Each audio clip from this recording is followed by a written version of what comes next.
Hello, my friends. I know from speaking to so many of you on last night's live stream that you are also feeling as if you lost a friend this weekend, too. Matthew Perry, who played Chandler Bing for 10 seasons on the iconic sitcom Friends, was found dead on Saturday in his hot tub at his Pacific Palisades home at the age of 54.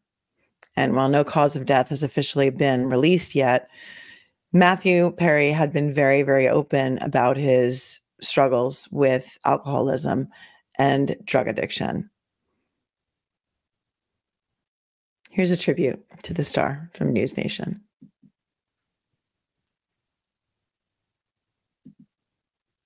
Best known for his role as the very sarcastic and cynical Chandler on the iconic 90s series Friends, fans not only remember his comic talent, but also his devotion to the cast. Friends still ranks as one of the most watched TV programs of all time. Perry is known for his brutal honesty about his personal struggles with addiction. He left no stone unturned in his memoir released last November. Tonight, his legions of fans paying tribute to a beloved actor who, most of all, just wanted to be remembered as someone who helped others. Joining me now is News Nation correspondent Nancy Liu, live from Burbank, California. Nancy, what is it like out west as people are grappling now that we're days after his passing? Yeah, the Warner Brothers lot is where Friends was in production for 10 years. But we want to start with some breaking news. We just got the joint statement from the cast members of Friends obtained by People. Getting right to it, from Jennifer Aniston, Courtney Cox, Lisa Kudrow, Matt LeBlanc, and David Schwimmer. They say, "We are all so utterly devastated by the loss of Matthew. We were more than just castmates. We are a family." There is so much to say, but right now we are going to take a moment to grieve and process this unfathomable loss. In time, we will say more as and when we are able.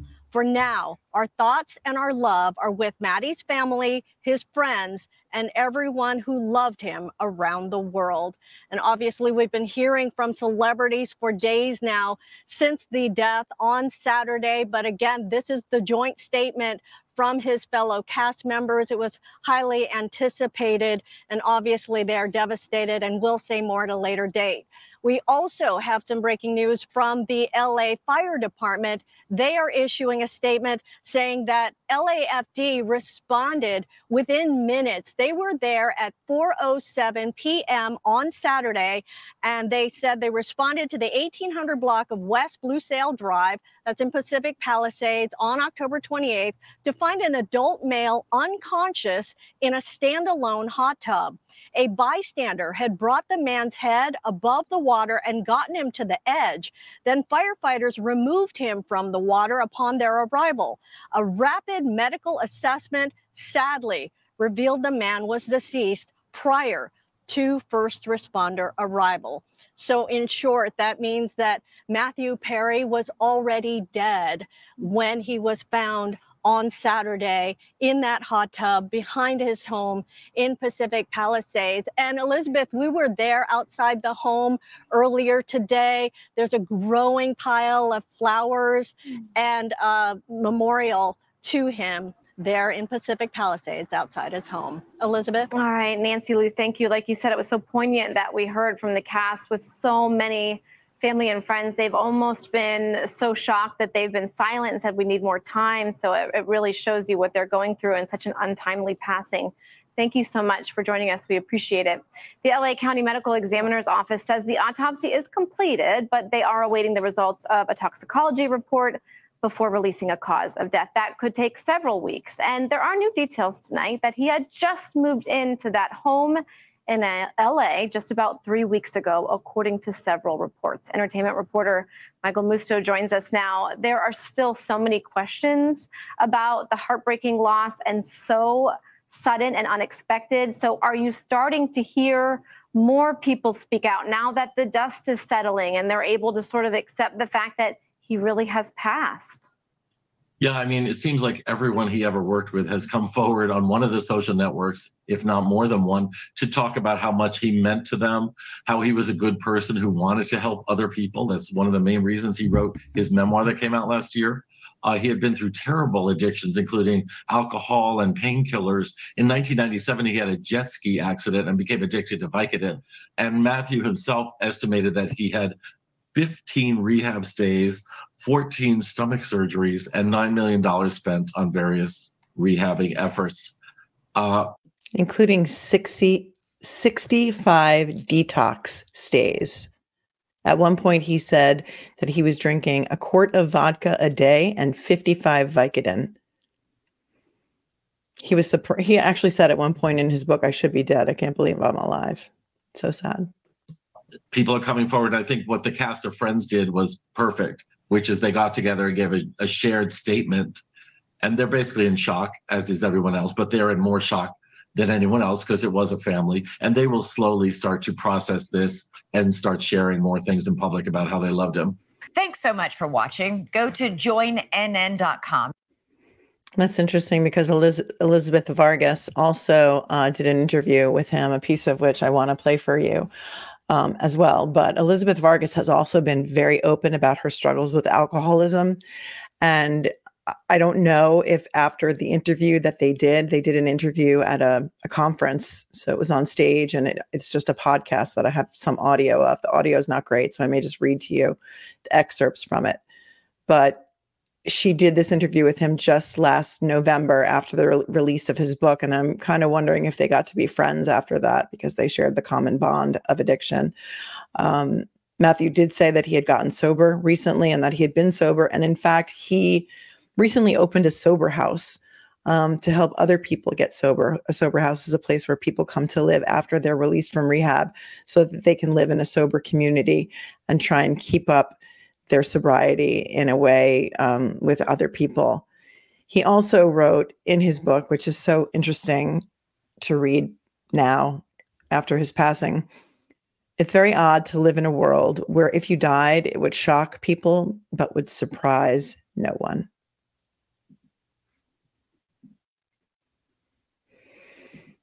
So sad. The cast of Friends made history for the season 9 and 10 of the show. They were paid $1 million each per episode. And that was a record in Hollywood and they all band together. I think some of them had been making different amounts for each episode, but they all band together as a team. That's how much of a family that they were to get that $1 million an episode. And in fact, season 9 had 23 episodes and season 10 had 17 episodes. So that was quite a bit of money. Matthew Perry's father was the Old Spice guy. Remember the Old Spice guy from the commercials? And his stepfather is Keith Morrison of Dateline. I think he's of Dateline, isn't he? I want to show you a little clip from the New York Post.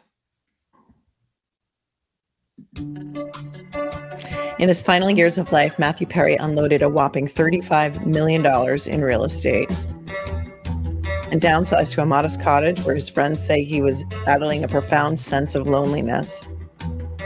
In the summer of 2020, Perry snagged the cozy 4-bedroom home in Los Angeles for just $6 million. A stark departure from his previous 5,500 square foot Malibu abode that sold for $13.1 million. Or his 9,300 square foot Los Angeles penthouse that Rihanna later acquired for a cool $21.6 million.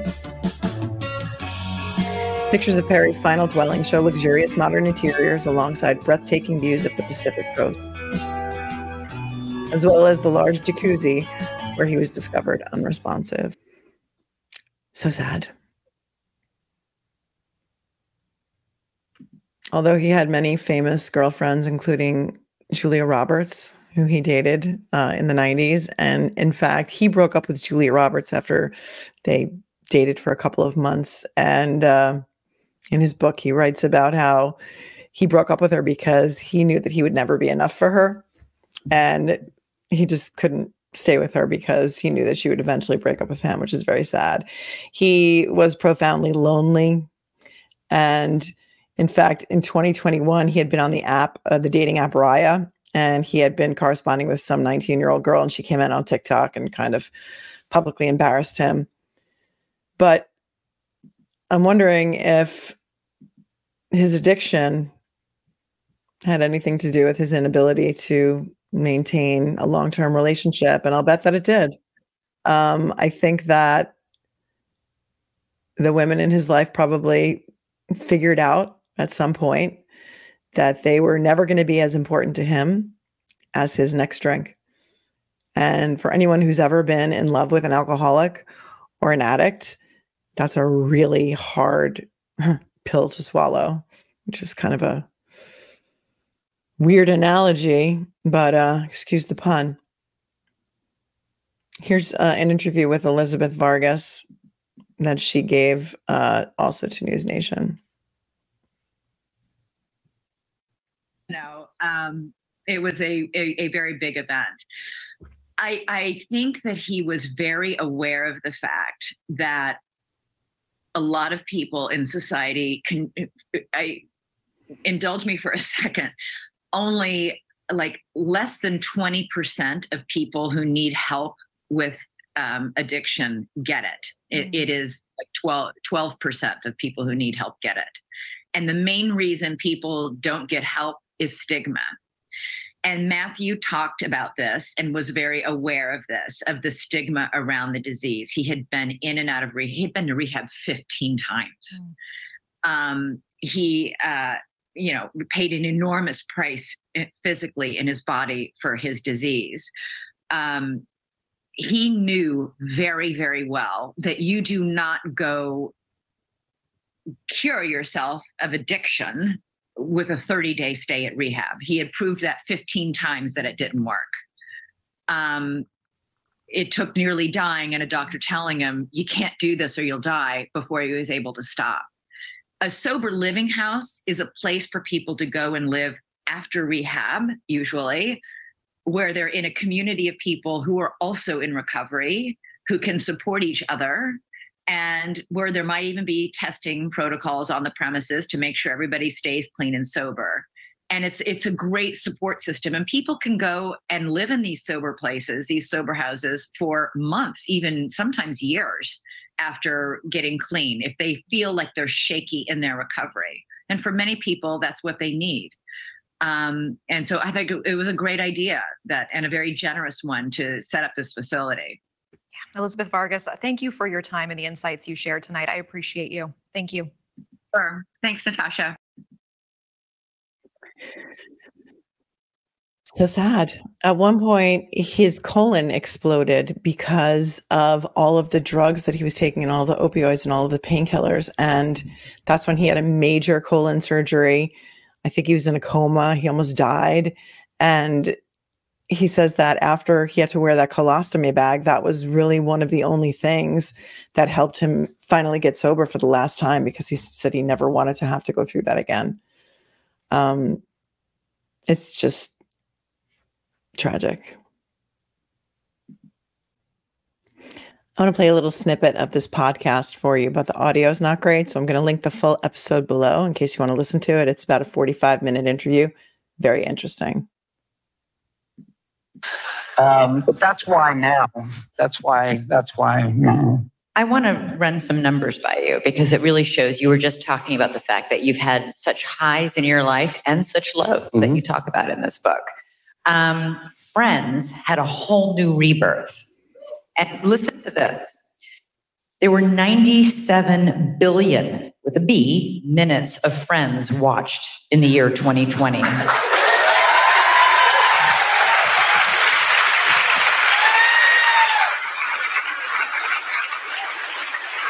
At one point in your career, you were one of, I think you can count them on one hand. That's how few there are. You're one of the very few actors to have both the #1 television show and the #1 movie in the United States. And at one point in your career, you were earning $1 million per episode. Actually, it was 1,140,000. But who's counting? Also, these numbers are true. You've been to 14 rehabs. You've been to 65 detoxes. And you've spent, according to what you wrote in your book, $9 million on your recovery. Talk about how both those things can be true. Well, that's what I said about the rise and the lows and the lows. You know, I had to go to rehab for the first time when I was 27 because I weighed 130 pounds and I was very, very ill and sick and on friends at the same time. And I'm like a back to the wall, back in the corner addict, very, very late stage addict. I can't drink because if I drink, I can't stop. So I've gone to AA for a long period of time. And, you know, a lot of people have said to me, if hard work and muscling it in would get you sober, you would have been sober 20 years ago. Because I tried and I tried and I tried and I tried. But it's ultimately some kind of spiritual connection that you need to have some kind of faith in. And I just sort of, that slowly of the educational variety happened to me and sort of saved my life. But 14 treatment centers is a lot. And sometimes they worked for 2 years and sometimes they worked for 6 months. But you'd be surprised to know since 2001, I've been mostly sober, but there's been, 50 or 60, slips that were of different lengths. Sometimes I would slip for 2 weeks or sometimes I would slip for 6 months, but it's a progressive disease. And I want to talk about the disease to you guys because, some of you, probably all of you know someone who's been going through this or are going through this. So I just wanted to say that to educate you for a second. The disease, and it is a disease, 1956 American Medical Association called it a disease, is progressive. So it starts off and it's not that bad and then it gets worse. And then, I talk about in the book, like, why am I the only one in the room that can't stop thinking about drinking? I went out on a social event with my friends, and this is right out of the book, but I went out on a social event with my friends and we went back to somebody's apartment and there was no liquor there, which was fine for everybody except not for me. I was like, wait a minute, I have to drink. Where's the alcohol?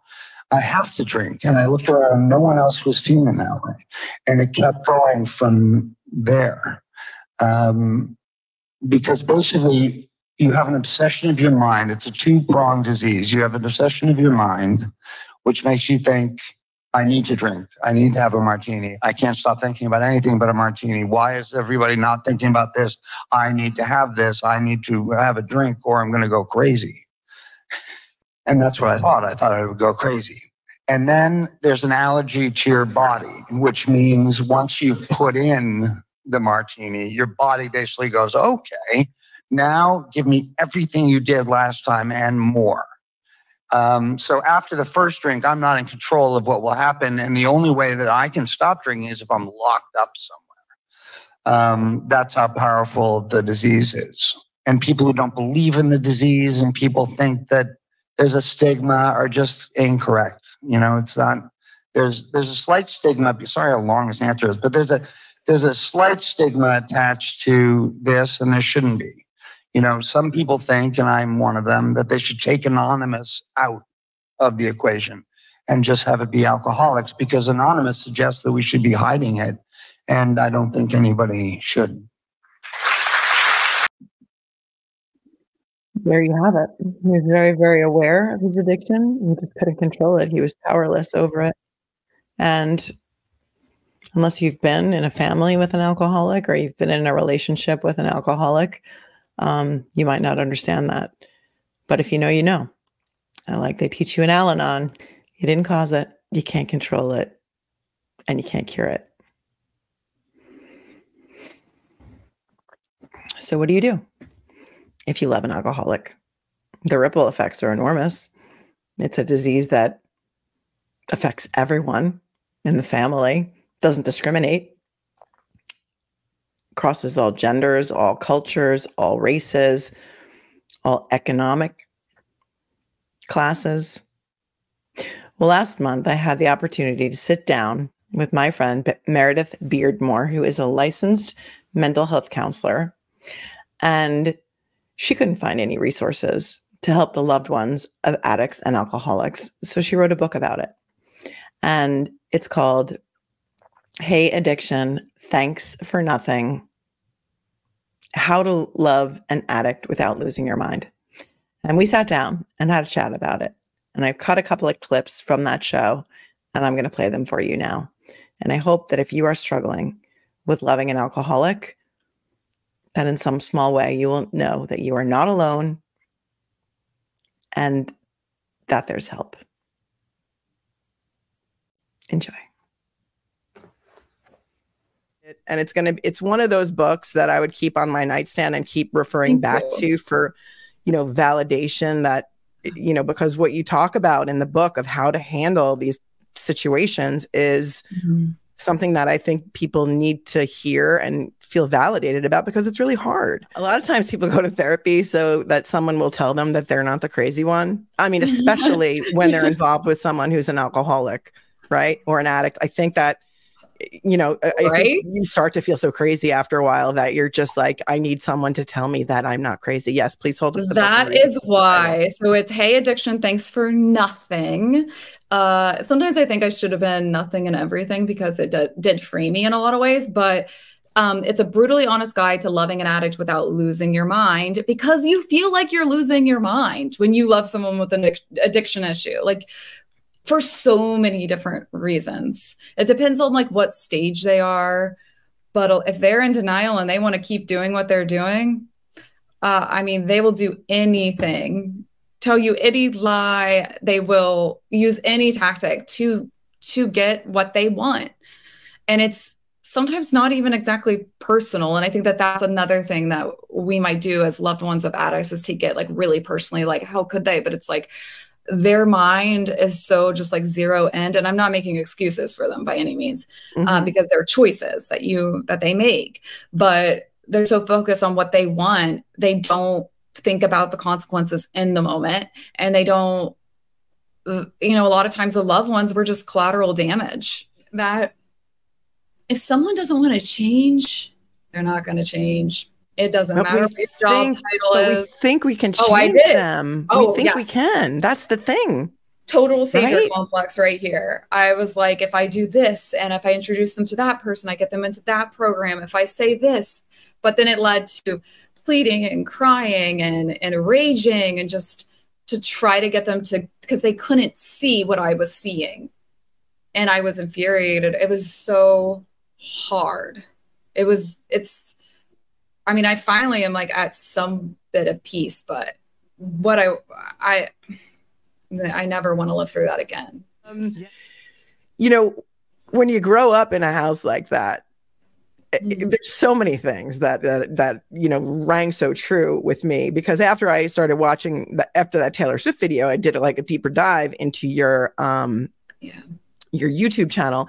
And I found some early videos that you did before you kind of morphed into this therapist reacts to music videos thing about addiction and loving an addict. And I think I told you, I'm like, this is just, I can't even get through. It was I didn't even know how long the video was, 10, 15 minutes. I couldn't finish it. I had to do it in pieces because it was so personal. And so it brought up so many emotions that it was just, it's hard. It's hard to talk about. And I think that unless you have been through it, people just don't get it. They just don't understand.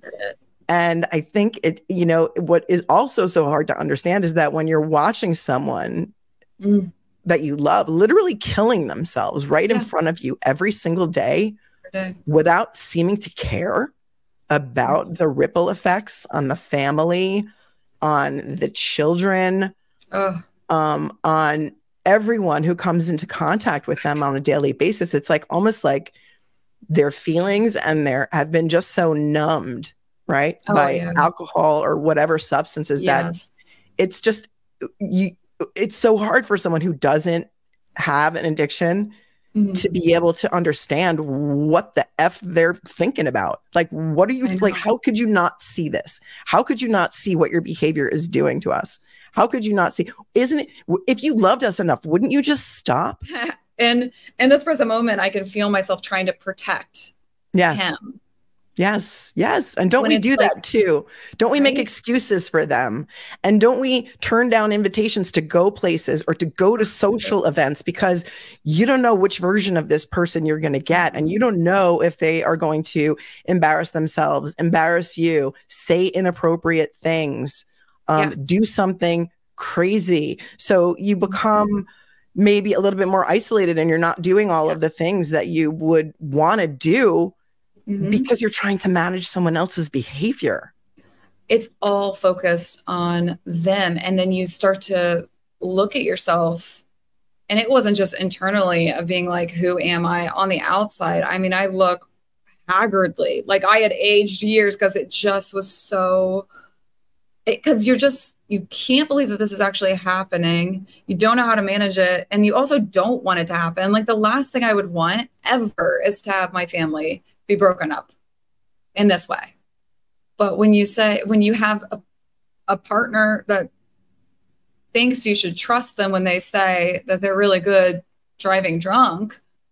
Right. I mean, it's like, there's like a level of like, you're just like, how am I supposed to reason with this? Right. Like it's this, there's nothing, no therapeutic technique in my arsenal that I can pull out to like suddenly change this. And honestly, I mean, I've wasted countless hours, even just like engaging and debating and trying to explain when somebody wasn't even, and like the next day won't even remember the conversation. Right. Yeah. Like, and so you don't even know what reality you're in. You into thinking that you were crazy because that didn't really happen. Oh no, that didn't really happen. That's not what happened last night. I didn't say that to you. What are you talking about? You're crazy. Yeah.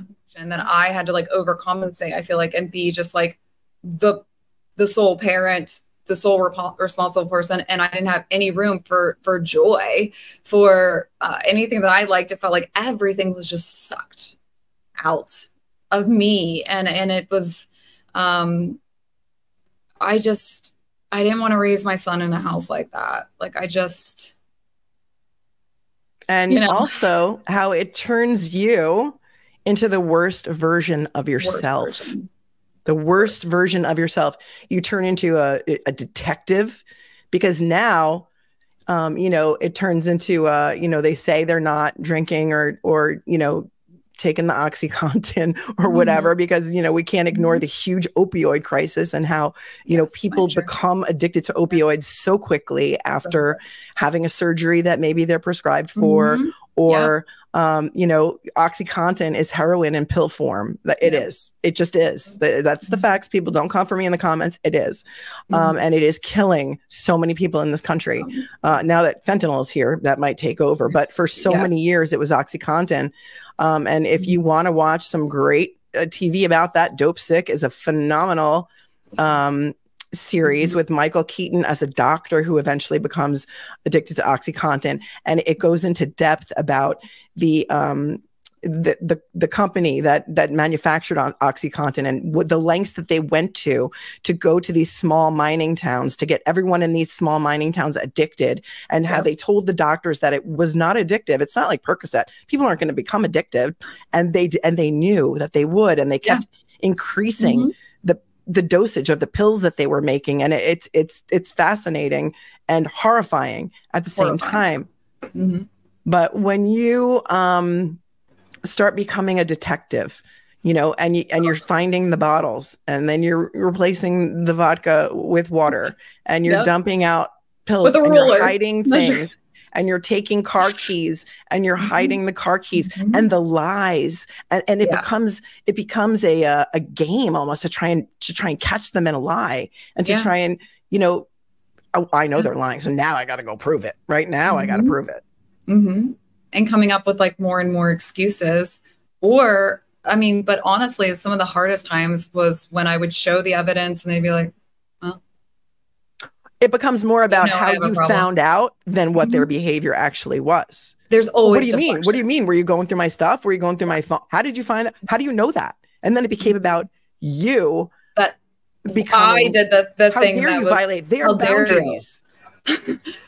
I mean, it's really hard. It's really, and then you start to wonder if you really did something wrong. Oh wow, maybe I shouldn't have done that. Right.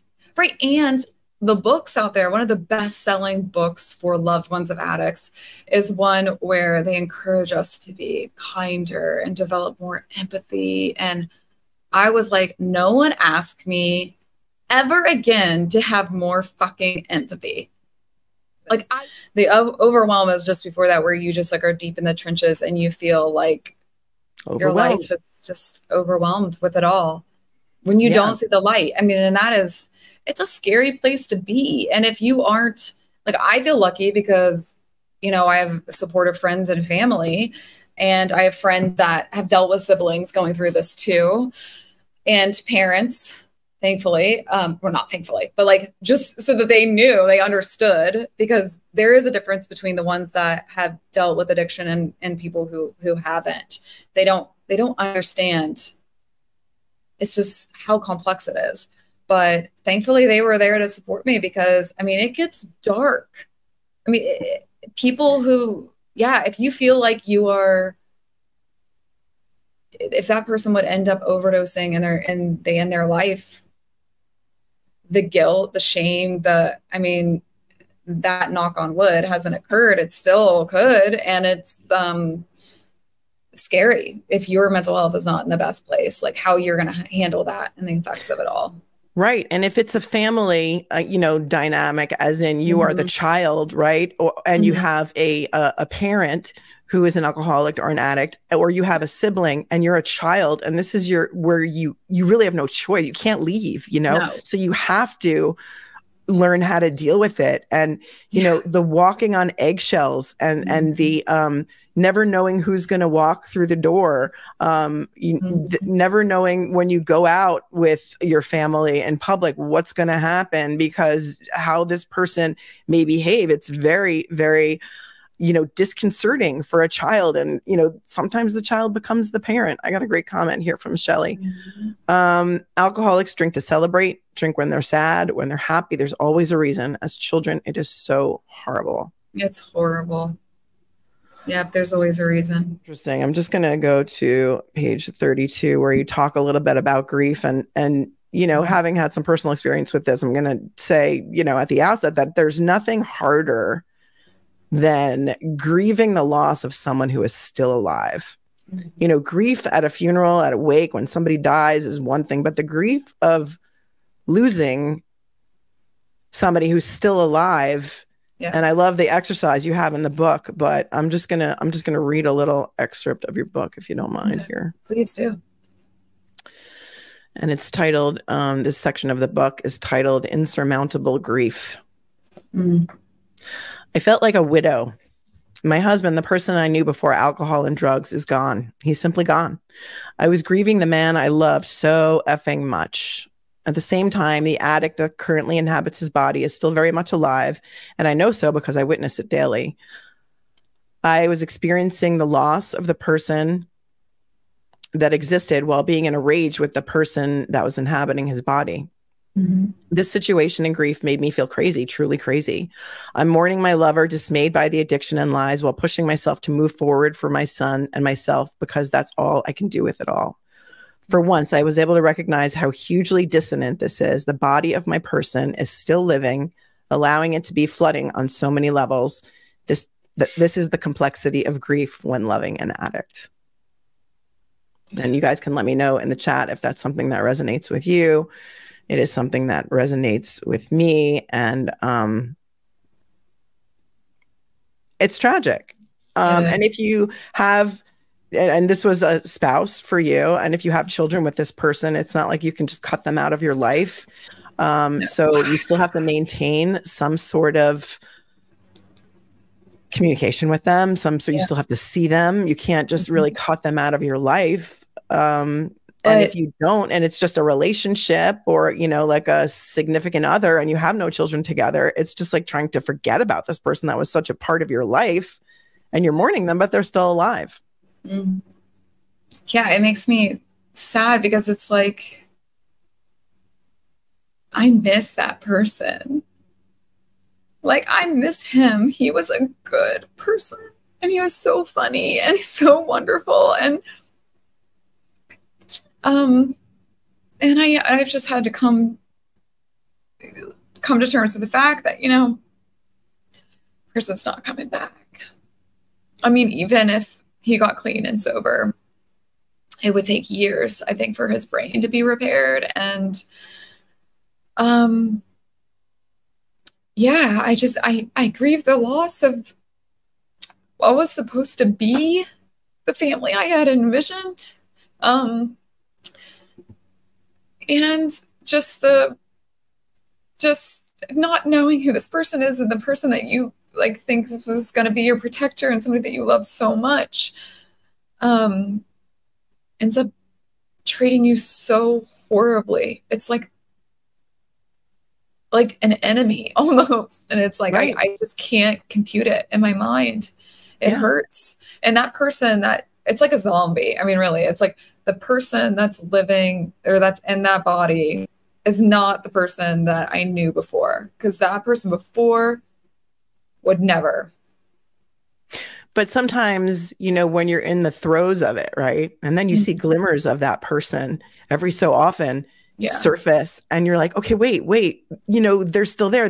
Maybe if I just hang on a little longer, it'll change. And maybe they'll go back to the person that they used to be. And maybe everything's going to be fine. And I think that, you know, it's so hard to judge people in that situation. Like, well, why do they stay? You know, and this goes for a lot of, you know, survivors of DV as well, because they're involved with people who are drinking or addicts, and, you know, they get smacked around or whatever. And then they apologize. And then they think, well, you know, okay, maybe he's, you know, or she's really sorry. Like, they're not going to do this again. And you know, maybe they see like glimmers of the person they used to be, just hoping and hoping that, you know, if I love them enough, they'll just stop. And if they see what's going to happen, and I threaten to leave, or I threaten to take the kids away, or I threaten to, I don't know, tell their family, maybe they'll just stop. Yeah. And it's such a hard reality to come to. To realize that you can't change this person. You can't force them to choose you over their next drink. Exactly. And, you know, I had a situation where people were judging me, like, why are you breaking up your family? You have a beautiful family. And I'm like, I'm knowing everything. And I'm like, I'm the one, because I'm making this choice. I'm being forced to make this choice. And when you have so much hope that they're going to get better, you really, you have to have so much strength and so much. I mean, it's like nearly impossible to make that hard of a decision and to say, like, no more. Like, I'm not going to subject myself to this anymore, but I will be here when you're ready to change. Like, putting your foot down is so hard, because you are in a cycle of abuse with an addict. If they're making promises, if you see, you like go back and forth. It's like a roller coaster. Like one point they're doing well for a week, and then they're not. And then your life is really dictated by their addiction. And it's just, you know, you lose sight of who you are and like having any type of control in your own life. Yeah, the roller coaster. Let's just talk about that endless roller coaster. You know, it's really, really, really, really good when it's good. And then it's really, really, really bad when it's not. And then it goes on and on and on. And eventually, like, you got to get off. You got to get off the roller coaster, because no matter what you do, even if you drive them to rehab and bring them in and walk them in and pay for the whole thing, no matter what you do, until they're ready to stop. Right. What can you, there's nothing you can do, right? Nothing. It's, and that feels, and there's a lot of judgment, because how you are told to handle people with addiction is counterintuitive, because it looks harsh to anybody else. You know what I mean? Like, if it was just like a regular person to be like, I'm not talking to you, you have to figure it out, come to me when you're better. Like, people will judge you and be like, well, that's really harsh. And like, not understanding that that's the only way. because they do have to hit rock bottom. Like, and if you stand in their way, they're not going to hit rock bottom if you keep negotiating, bargaining with them, enabling, until you say like, no more. And like, you don't have access to me if you're going to continue doing this, because I'm going to love myself. Like, you have to step aside. I say that in there. It's like, just step aside and like, let them. It's nothing that you want to do. You want to save them. You don't. So hard to do. It's so hard to do because you have this idea of what your life is going to be like and what your future with this person is going to be like, and they're supposed to be there for you forever, and they're supposed to be the one protecting you, and now all of a sudden you're the one who's doing everything with the kids, with the everything, and it becomes, if you're married to this person, you're almost like being a single parent because you're doing everything already anyway, and then they become like another child. Right, that you have to take care of and manage, and that's really oftentimes becomes the breaking point, right? Where it's like, I don't need another child. I don't need another child. I can't do this anymore. I can't do this. This is not what I signed up for. Totally. And what's hard though, what makes it so hard to finally get to that point is that it doesn't happen like that overnight. It's gradual, where like, we would have a night where there was binge drinking out of proportion and something would happen. And then there would be 8 months that would go by and everything was fine. So I thought, oh, that was just a fluke. That's what I was hoping always. Oh, that's just like, it was a one-off. That's the good time. You're up at the top of the cyclone. Totally. And then it gets smaller and smaller and smaller, the time between. And then it becomes daily that your life is chaotic. As we said, or maybe we didn't even say yet, but this knows no economic boundaries. This knows no racial boundaries, no ethnical no religious boundaries. This affects everyone. It doesn't matter how much money you have or don't have. It doesn't matter where you live. It crosses all classes. It's the gift that keeps on giving. And, sometimes for some people, there is no rock bottom. And, high functioning alcoholic is an oxymoron. I know, right? Just because you have a really good job and you make a lot of money and you're like, high functioning alcoholic is still an alcoholic or an addict.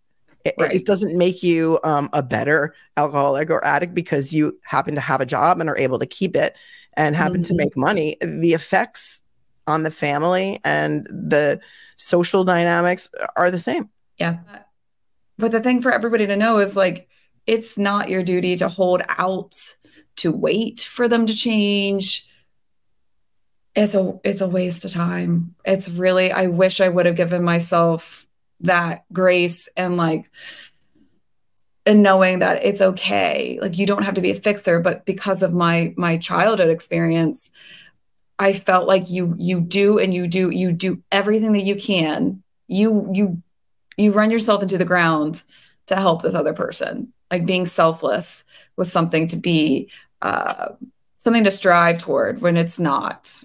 Michael Allen says self-centeredness is the hallmark of every loser. But no, it's true, because you think, why is it like, why can't they just love me more? Why can't they love the family more? Why are they lying about where they're going and what they're doing when all they're really doing is going out there to drink by themselves somewhere?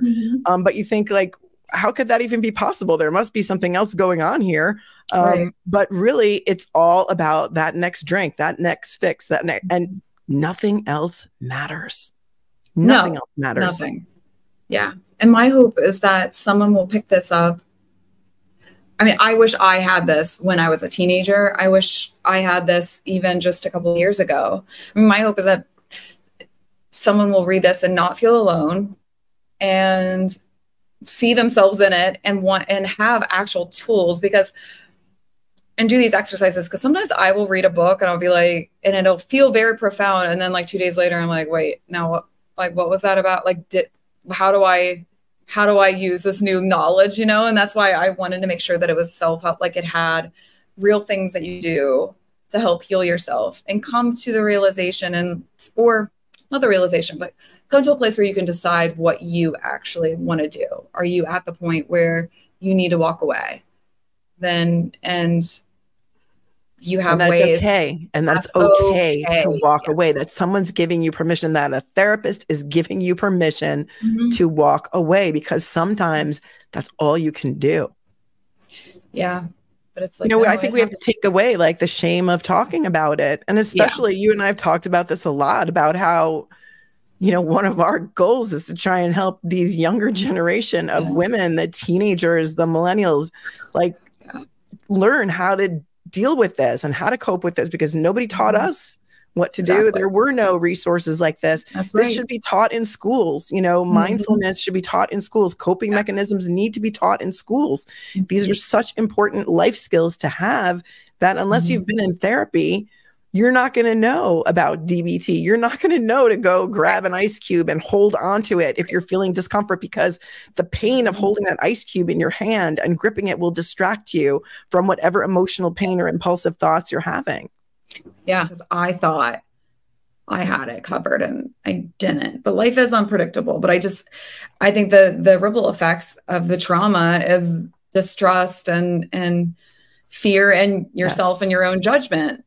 Right. And then you become hyper vigilant, you know, and it's how are you ever going to trust anybody? And also when you're in a relationship with that kind of a person, you know, not a parent or a sibling or child, but when you're in a romantic relationship with that kind of a person, I think it's difficult in a different way, because, you know, it's like now your trust is broken, and that, you know, that roller coaster that we were talking about, you know, it's really, really good and that's really, really bad.